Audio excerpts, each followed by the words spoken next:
Welcome back to another episode of the Bleacher Boys Media Podcast. A week of spring training games have come and gone. Me and Isaac are still sitting at our desks talking Yankees baseball. But before that, I got to ask, what is on your cup there, buddy? What is that picture? This is Matthew White's cup from Lake Placid High School sophomore year. Cute. Very cute. Actually, Cooper Holmes and Matthew White are both on this cup, by the way. Famous people. So, that's pretty cool. You should get that signed. Very famous people, yeah. Mm-hmm.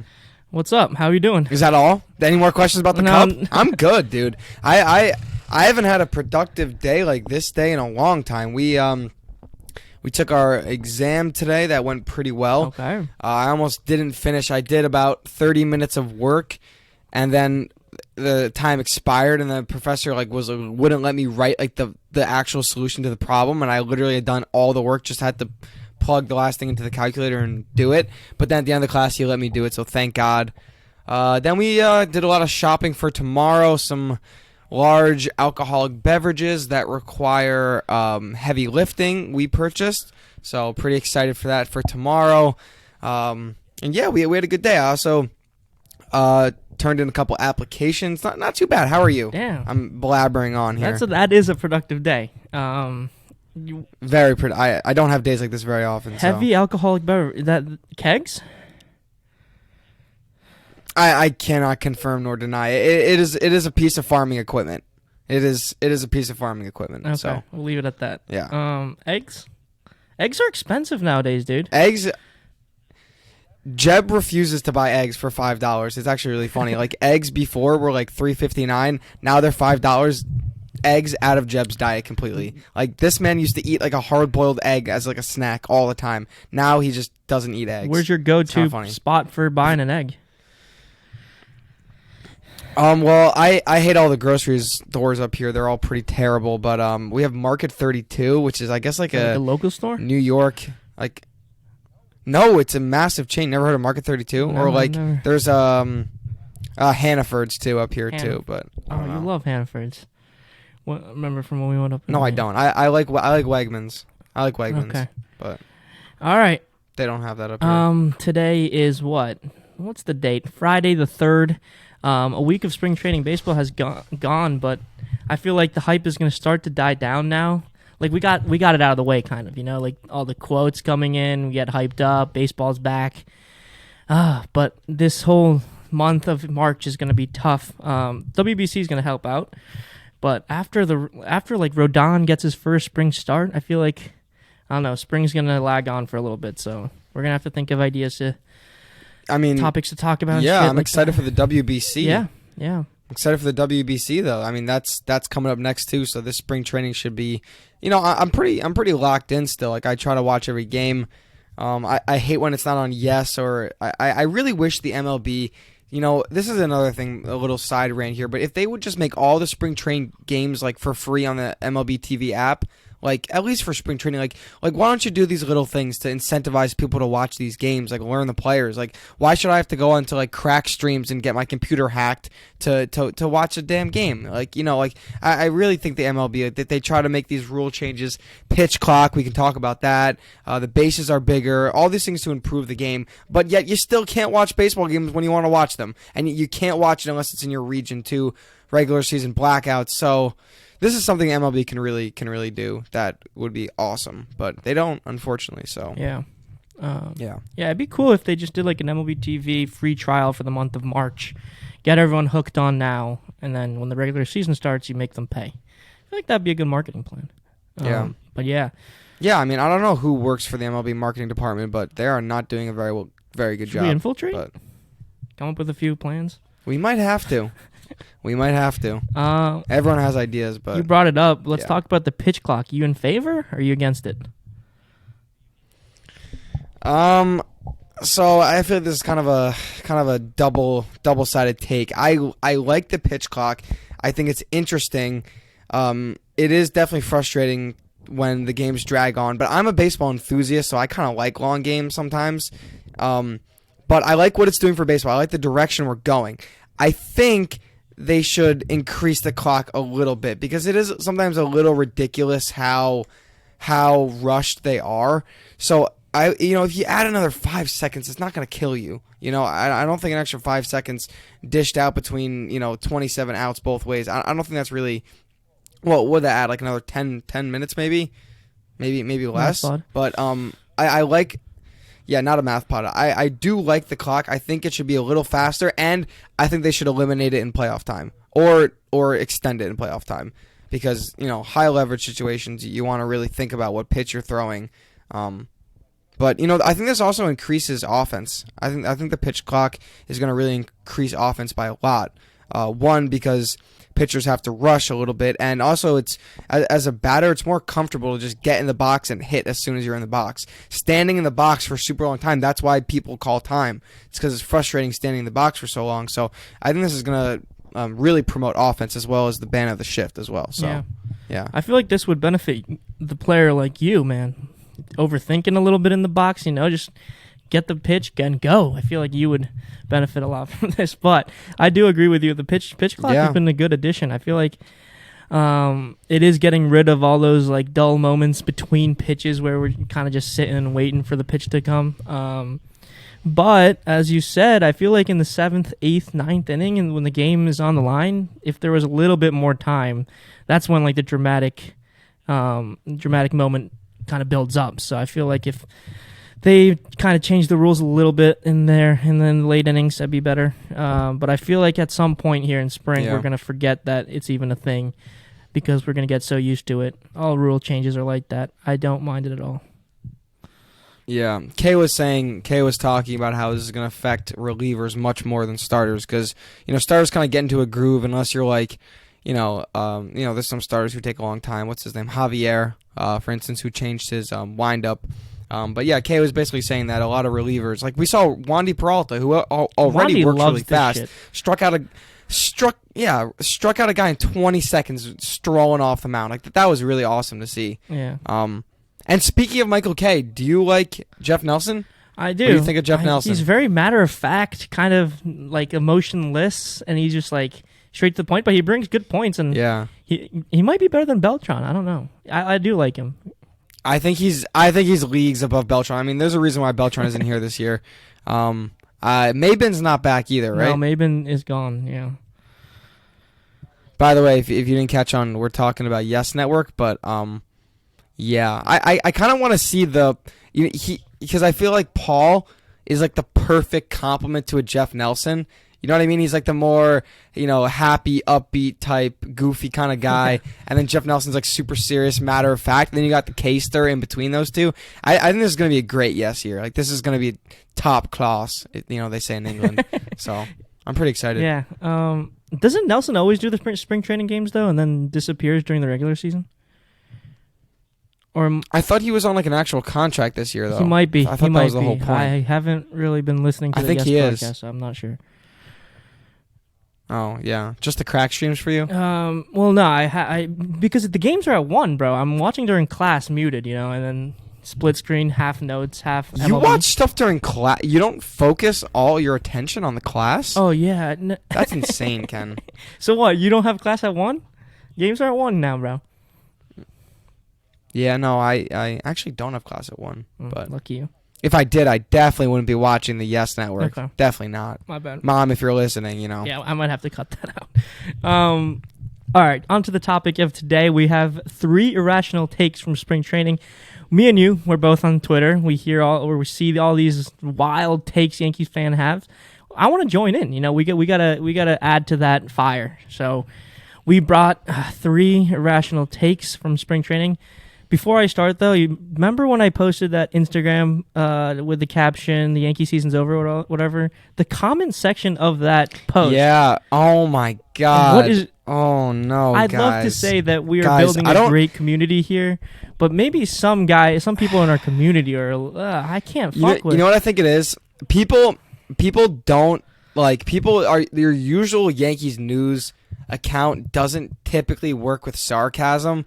So I think we're either underestimating our audience or just doing something we shouldn't be doing. But Ken, when we lost to we got what was it, 12-0 to the Tigers? Ken's like, season's over. Like, just like a little joke. Fire and Boone people's like, cancel this what are you talking about? Season's, yeah. And people are like, Fire Boone is like, you're such an irrational Yankee fan. It's only the first week. And there's another person like, you're crazy for saying that. Give it some time. But yeah, yeah, I forgot what you even asked, but that was just a really funny comment section. I think our YouTube viewers, though, are definitely a different group than our Instagram viewers. So quick plug, if you are on YouTube and you don't know about the Instagram is the platform in which we have the most followers. So go follow that. It's at Bleacher Boys Media on Instagram. All your Yankees content, all your IRL stuff, we post it there. So go check that out if you want. Good plug, yeah. But your comment also got some hate, by the way, plug. if you didn't notice. What was that? What did I say? You commented, done, finished, I'm a Mets fan, and you got a few replies here, buddy. Oh, Kevin Rooney liked that comment, too. You got 6 likes, so... Another celebrity. You got 6 likes, so we do have followers who are in tune with our tone on Instagram, but some people, man, I don't know. Maybe a block is coming their way. And there was a person... Here, this is a good transition to Irrational Takes, but there was a person that actually said trade Judge, and I don't think they were being sarcastic in another post. This individual, I don't know, what did we post? It was something about Aaron Judge. I think it was Aaron Judge having catchers on Giancarlo, and I made a joke that he didn't hit him in the chest, so high school coaches were really mad. And he said, yeah, I mean, honestly, we should just trade him. But this is like an elder gentleman, so I think he was being serious about it. He's like, he gets paid way too much money anyway, which was obviously an insane thing to say about the guy who is the best player in baseball right now. But anyway, what's your first irrational take? My first. Give me one. Yeah, I'm gonna give you my first one. It's that Clarke Schmidt will be the best 5th starter in MLB. Yes, he's only thrown 1 start. Wow. But dude, did you see the fucking stuff? 2 innings, 5 strikeouts. My God, that shit looked nasty. Yeah. I'm all in on the Schmidt train. So Domingo, where's Domingo going? Bullpen? AAA? Sure. Traded? No. Throw him in the bullpen. Long relief. Throughout this winter, we talked about this him, though. 5th starter spot, and you've always been the Domingo guy. But I'm not fully sold on Domingo. He did have a nice first start in spring, but Schmidt's stuff. He has a new pitch, the cutter, and he's looking nasty. He pitched well last year out of the bullpen. I think it's his time to shine. Yeah, that cutter, fading all the way to the left is going to pair really nice with his sinker sinking down and in. So, when you have 2 fastballs like that, we've seen that combo work, really and be really deadly. I mean, Mariano was one example, 97 up and away, cutter, in and down. So that combo is really dangerous, and I'm happy for him. He kind of reminds me of like a less developed Michael King. Like his stuff moves not as much, but his same pitch type. Yeah. And also they just look like they both be named Michael. Just from a face standpoint. Okay. But yeah, okay, Clarke Schmidt. I like that pick. Obviously, like you said, I'm a Domingo guy. I think Domingo is actually really nasty. But we're a little spoiled, if we're being honest. We have 2 guys. I'd argue that irrational take number 1. Here's my irrational take number 1. What is it? Domingo Germán could be the best 5th starter in MLB. All right. How about that? That's kind of a cop out answer, but the Yankees have that depth, and that's what's crazy about this rotation is that you can name multiple guys who are the best at their 1, 2, 3, 4, 5 in MLB. Yeah, right. Yeah. There's an argument for Cole, argument for Rodon is 2, argument for Nestor's 3, argument for Sevia's 4. That's true. And, that is true. Clarke or Domingo 5. So this just shows how deep the Yankees rotation is, and makes me really, really, really excited to watch some regular season baseball. Yeah, honestly. The 5th rotation. God willing, no one gets injured. Yeah, the 5th rotation spots. The battle for that spot is going to be fascinating this spring. Domingo pitched really well. This is his first start. We'll get to see those 2 go back and forth. Who do you think ends up winning it at the end of the day? Unbiased opinion. I mean, I think they're both on the team. Like you said, one of them's in the long relief in the pen. I think it's Clarke Schmidt at this point because he's had more experience in the bullpen. They put him in high leverage before end of the year last year, so it makes more sense to me that Clarke would end up in the pen and Domingo as the 5th starter. But I think they would rotate. Honestly, I mean, I think if Domingo has a couple bad outings in a row, they're like, hey, let's try Clarke out there. Clarke, is that you think that's his nickname? Clarke, yeah, I think so. Maybe Schmitty. Probably Schmitty. We got to ask Boone. No? I think it's Clarke. We got to ask Booney. But yeah, I think that could be a revolving door, and That's obviously such a Frankie Yankee term. Montas with the Revolving door. yeah, a revolving door. Oh my God, I've been listening to too many press conferences and stuff. But once Montas recovers, maybe after the All-Star break, he's back in there as well. So then, what do you do with one of the other guys? I think Clarke Schmidt's out of options. So you either trade Clarke or Domingo if Montas is healthy, or you just ride it out with all of them and then let Montas go at the end of the year. So, I like that take. My first take is a little different. Okay. My man Andres Chaparro, my take is that he will be killing it in AAA by the end of the year. Okay. The story with that is he just made it to AA at the end of last year, and hit honestly really well. He had 289, 19 homers in AA. In single A, he hit 412. This guy just got a ton of pop, slugging 594. Hit a home run in batting practice off one of the Yankee starters. Forget which it was. It might have been Sevy Domingo. Hit a grand that slam guy is yesterday. just absolutely jacked. Yeah, that too. In the gym, he is an absolute monster. He looks like he could play linebacker. So yeah, he kind of reminded me of like a more advanced Martian, if that makes sense. Advanced. He kind of has a similar, his body type, like he looks like a bigger, like a buffed up. Yeah, I get it. Jasson Dominguez. Like a buffed up Dominguez. So my take is that he will be super hot in AAA. Maybe a call up sometime in late August if someone gets injured. Never know. Yeah, people have been raving about this guy. Thoughts? No, I like that pick. Andres Chaparro's surprised me. I think on my first pregame post over on Instagram again, I said keep an eye on Chaparro, buy some stock on him. He's going to show some people what he's made of. I don't know. How tall is he? How much does he weigh? You got any info on that? He's fucking 6'1", 200 pounds. That cannot be correct. You're cutting him short there. 6'1", 200 pounds. Give him at least 230, No 235. He's a big boy. Yeah, the Fangraphs is full of shit. Yeah, he has serious power. His home run yesterday against the Pirates was absolutely nuked. I'm also buying Chaparro stock, man. This guy's might be the real deal. He plays first base, a little bit of outfield, I think. Third too. Third base, yeah. He might be like another third. Luke Voigt coming up. Who knows? Yeah, I mean, like that guy is like pure power, like actually pure power. I was scrolling through his Instagram, watching all his gym videos. Dude is the real deal. So hopefully he can hit at the AAA level, and you never know. Yankees have a weird way about treating their prospects, and sometimes they're pretty awful to them.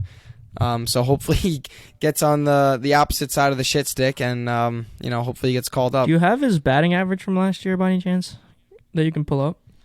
Yeah, he has 289. 289. So with power and some bat to ball skills, this guy, not being a top 10 prospect for the Yankees, is kind of criminal. He's nice. He's top 33 in the New York Yankees organization. Yeah, that's criminal. He'll jump up. Oh, Chappie. he definitely should. They're calling him Chappie, kind of like. Yeah. I don't know. I get a little out with the old, in with the Yeah. new. So, did you see Aroldis Chapman? I'm sure you did. He had a little injury. You want to talk about your guy making his big comeback in Kansas City? He had an injury? Oh man. I hope. Yeah. I mean, we don't have to touch on that. He's You don't want to touch on that? It's your guy, though. Didn't he get in a fight or something? I don't know. His excuse was that he fell down the stairs. People aren't buying that shit. He got a cut on his mouth or something. Fractured jaw. I have no idea. What do you think actually chipped happened? tooth. I think he got in a fight. You think he got in a fight? I think he got in a fight. Like, imagine he just incoming, like, abuse case coming where it's like he punched his wife in the face or something. No. We're not going there. That's too far.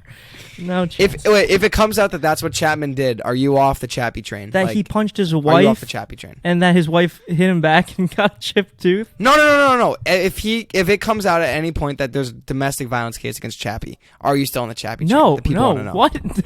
Come on, man. You think very lowly of me if you think that I'm going to stay on the Chappie train. No, I don't think lowly of you. I think lowly of your unrealistic love for Aroldis Chapman, man. I don't love I don't Chapman. know. I'm just, defending his case. I feel like he's Not a great guy, obviously, but I think the hate is a little too much, so I got to defend him a little bit. Okay, fair enough. You want to give your next take? Yeah, my next take is that Deivi Garcia is back as well. So, for the people that don't know, when we started this channel, it was 2020. Deivi was going absolutely crazy that year. And I was all aboard the Deivi train. I know you remember. I'm a big Deivi guy. He had a tough 2 years coming back from injury, not being effective, whatnot, but I think he's fully back. He said he feels better. He figured he found what the issue was. And his pitches look a lot better than it did in the years past.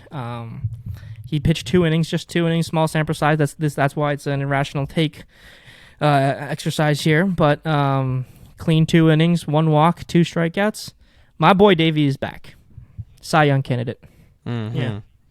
Cy Young candidate. Wow. I don't know, man. I think Davey's kind of washed. Come on, man. How old is he? Davey's kind of washed. Like 23, He's maybe. 24 now, but who's he pitching over? I think he's a good trade piece. No, I think he's the next starter up if someone gets hurt. Come on. Can we give him that? Okay, who gets hurt? Clarke or Domingo? Sure. Then the other one fills in. Or I don't know, Nestor, Sevi. So then they call up Yeah, I mean, I think 2 of the main starters have to get injured for Deivi to get a chance. He's I think 2 of 23. them have to get injured. Like, what impresses you about him? Like, everyone always talks about his poise. Yeah. I love that poise. He's 5'9", but he acts like he's 6'7", throws strikes, pounds the zone like he throws 99. What do you mean acts like? His Are you saying he's demeanor a short on the king? mound. Oh, boy, he's a short king. Yeah, he's got that dog in him, bro. You can tell with his mound presence. Yeah, so you can measure dog? How do you measure dog? By how he acts on the mound. He looks like if you just get a close-up shot of his upper body just pitching throughout a game, you'd think, oh, this guy's 6'5", 300 pounds. He acts like Sabathia out there. But no, he's 5'9", 165, throws absolute gas with a tumbling curveball. There's not. I guess this episode is unrealistic takes. You're right. I forgot the episode we're doing. So you're right. Unrealistic takes. My fault. My bad. Yeah, I forgot what episode we were doing. You're right. Deivi Garcia in the MLB this year.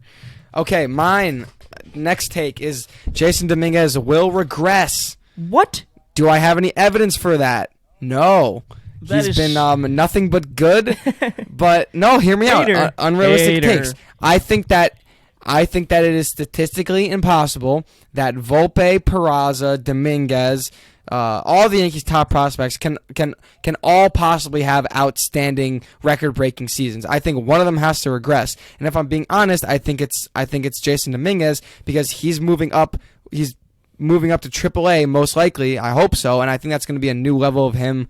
That he may not be able to handle at first. And you got to remember, he's still like 19 years old or 20, so I could definitely see a regression happening. I think Volpe is too mentally strong, and I think Volpe is... What do you know about Dominguez's I think mental? Volpe is a more pure baseball player. Okay. I know everything about his mental. I think he's a really young kid who has tons of talent, and he's been progressing really well, and he might have this first taste of MLB action, and then bam, what do you know? Sent down to AA. Oh, and now I have to earn my way back up to AAA. Get into AAA. I wish I was with the MLB team. I can't now. My mental health is bad. Like, damn, holy shit. I could see a world. In which Dominguez regresses this year. So you're just saying he's going to regress this year, but you're not saying he's going to be a bust, right? No, I'm not saying he's going to be a bust. I'm saying he's not going to continue the upward path. Like, the mobility he was going at is such a high rate. Like, I think it's unrealistic to say that he's going to keep getting higher and higher, because if that's the case, he should be in the MLB like by next year. Okay. Which I still don't think he will be.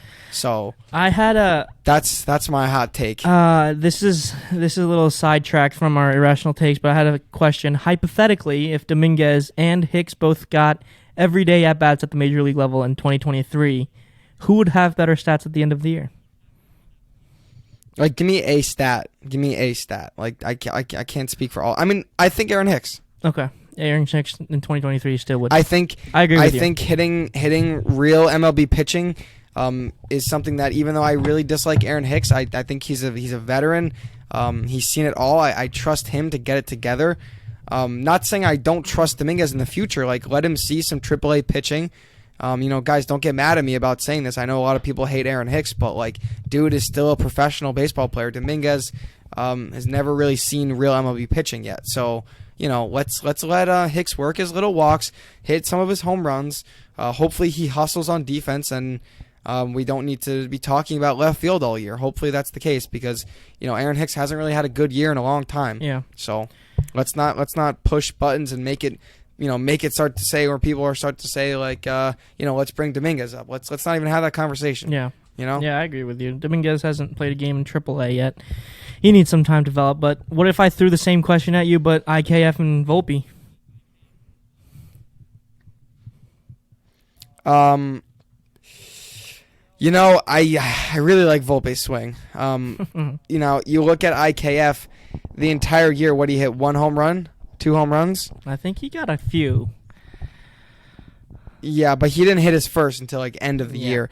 But look up IKF stats. Anyway, let's break it down. So IKF defense, obviously not a shortstop. He's just flat out not a shortstop. He hit 4. He hit 4. Okay.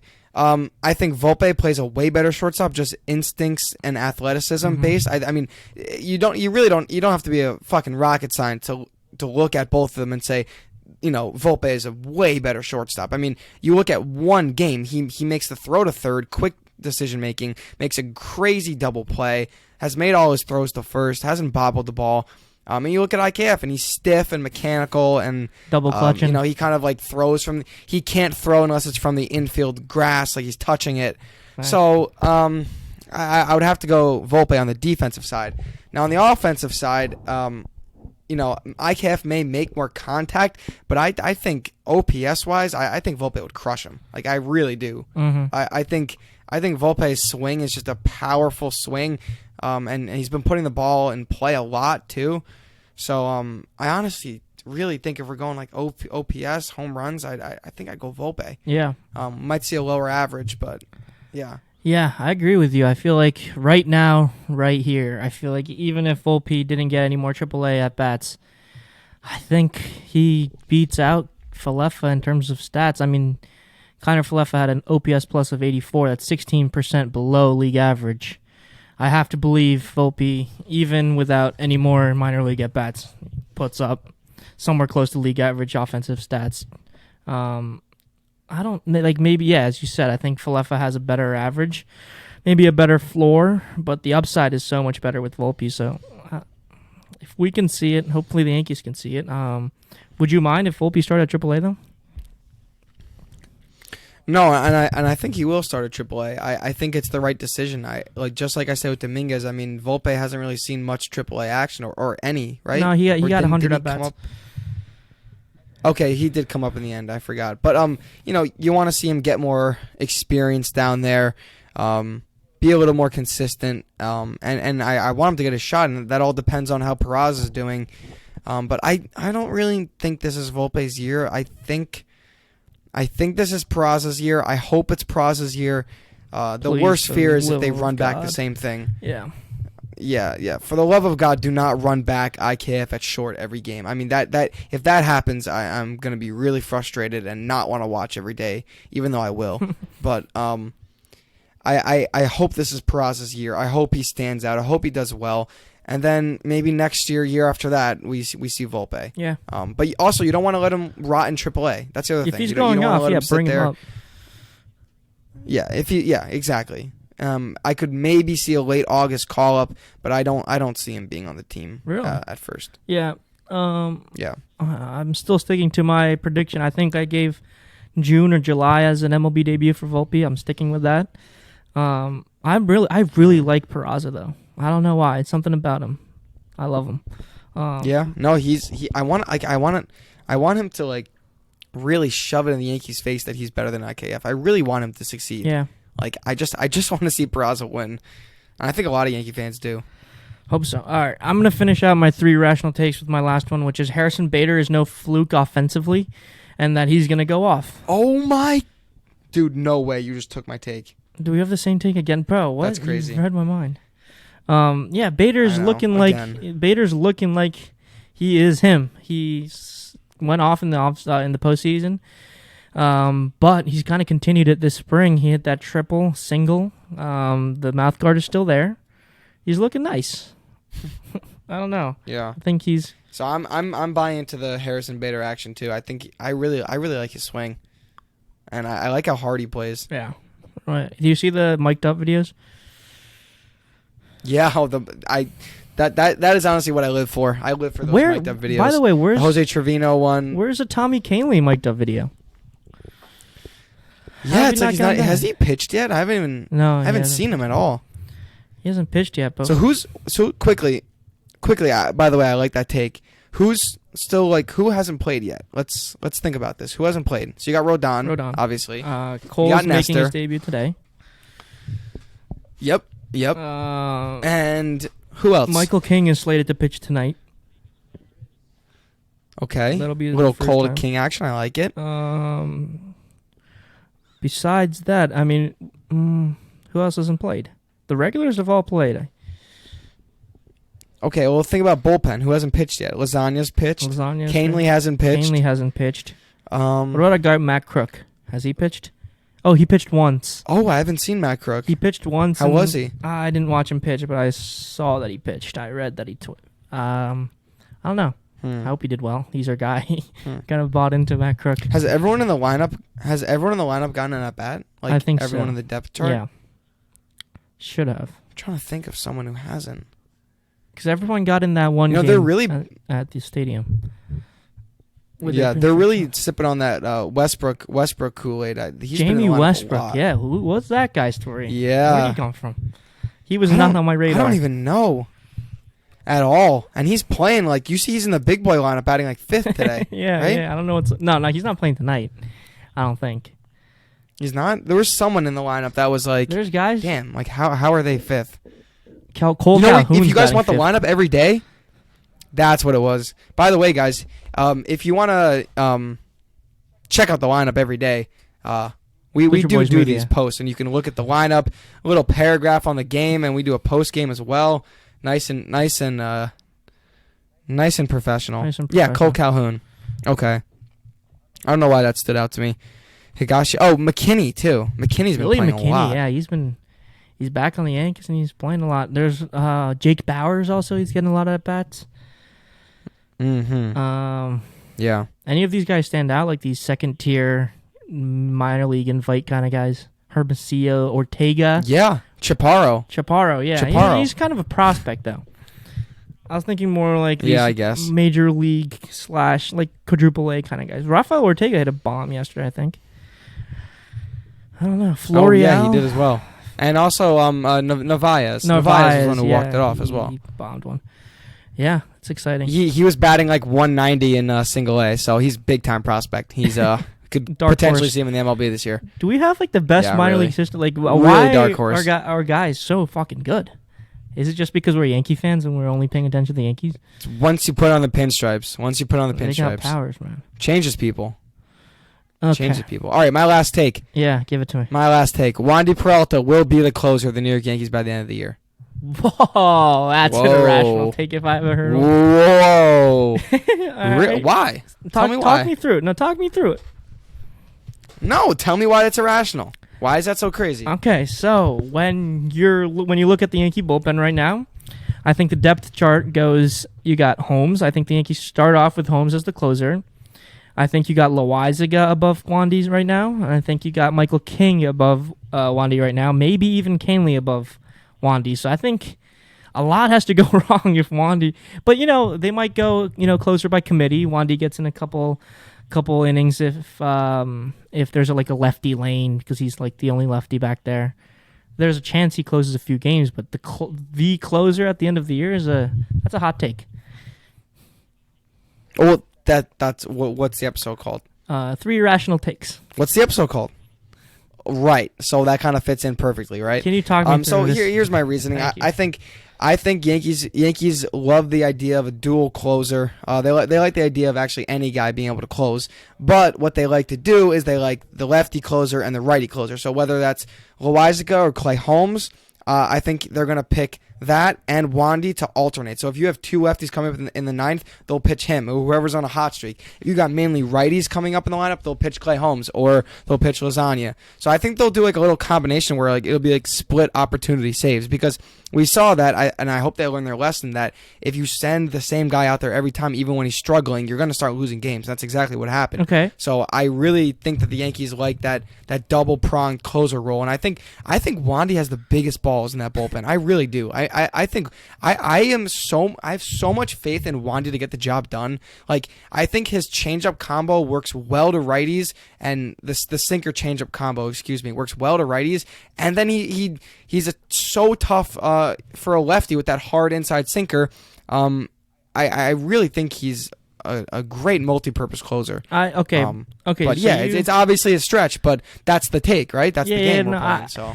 But you just gave me reasonings of why, like the rotating revolving door works for the closer role. You said Wandy was the closer. That's another step up from what you said. and then Clay Holmes gets injured. Clay Holmes starts doing bad. Then they put Wandy in that forever role. Okay. I mean, there is a world. Not crazy. There is a world where Wandy. There is a world. Yeah, I can see. There is a world. It's hard to see. You kind a of like have to wormhole wink to the world. Or not it's called squint. Injury. It is. It's possible. Squint? You said what? Who has what are you talking about? Who ends the year with the most saves on the Yankees then? Wandy Peralta.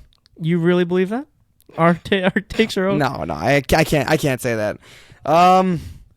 I think it's a toss-up between Holmes and Loizaga. I think Loizaga is the closer at the end of the year. That's my guy.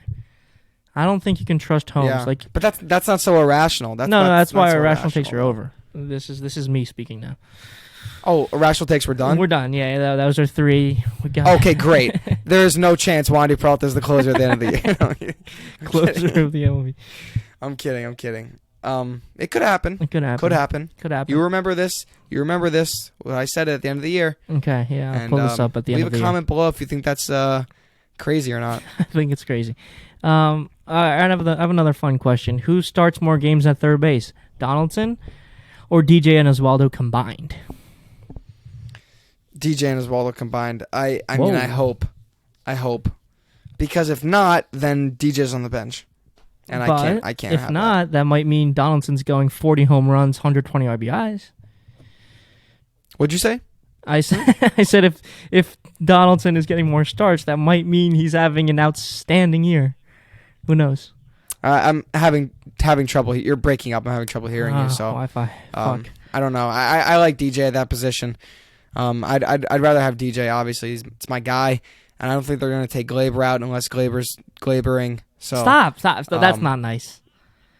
That wasn't nice. Take it back. I don't know what's going to happen. So what? Glaber's glabering? No, Glabering's 25 home runs with 80 RBI. So you're not taking that guy out. No, glabering is striking out every time in the month of May, and then every time in the month of August. Take it back. Just like sorry, Glay. So out in front of every pitch, can't hit anything above 92. This is nuts. Glaber struggles with velocity. No, look up the statistics. He struggles with statistics. He does. There's no. He does. Not right now though, because you're gonna. We are on minute 40 almost. Jesus. A minute 40. Where does the time go? We just have so much fun talking to you guys. Look at us go. You said minute 40. Minute 40. Minute, comma 40. What do you mean by minute 40? Anyway, guys. You make no sense. You're a little brainwashed. The minute 40. Oh, okay. That connected. Yeah. Mm-hmm. So yeah, I mean, Glaber's going to. Where's he going? Glaber. Where's Venezuela playing? I think it might be Taiwan or something. Miami. Is Venezuela in the Miami pool? I don't remember. I think so. Top of my. I think it's all there. No. There's Japan. There's Taiwan. There's Miami, and there's also Phoenix. Oh, okay. But yeah, he's gonna join the team to play WBC next week. So I think you're gonna see a lot more Volpe, Peraza, IKF combinations up the middle, which will be fun. Mm-hmm. Or maybe DJ at second. We haven't seen DJ at second. But yeah, I want to see more combinations of guys who we might see. Like, I don't know why we keep seeing IKF at short if we're really doing a revolving door. Oh God, IKF short again. Yeah, like DJ third. I third. don't know what we're doing. Like, if no Hicks, I no Rizzo. IKF hasn't played another position besides shortstop yet. What the fuck is that? Yeah, I thought we're I don't know. Damn, IKF gets so much hate for no reason. For a good reason, but it's not his fault. It's not his fault. It's the Yankees' fault. It's the Yankees' fault for fucking with him. For telling us that he was the stopgap until they were ready. Are they ready? Who knows? I think so. I think so, too.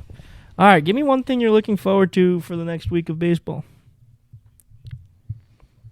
Watching IKF play other positions. Okay. I thought you were going to take Rodon, so I'm going to go Rodon. Rodon start. Rodon start. Rodon start's going to be exciting. I swear Garrett to Cole God, start tonight. If they do a Rodon start on a non-televised day, something's going on. That's fucked up. I might have to take a flight down. Crack streams, break your computer. No, dude. Like, tonight's game isn't televised anywhere. There's literally no TV cameras. Wait, it's not? No, nowhere. Wait, really? Yes.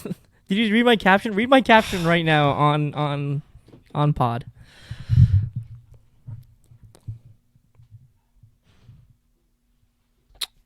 That's so annoying. Can you read it for the fans? Can you read it for the fans? Sound excited.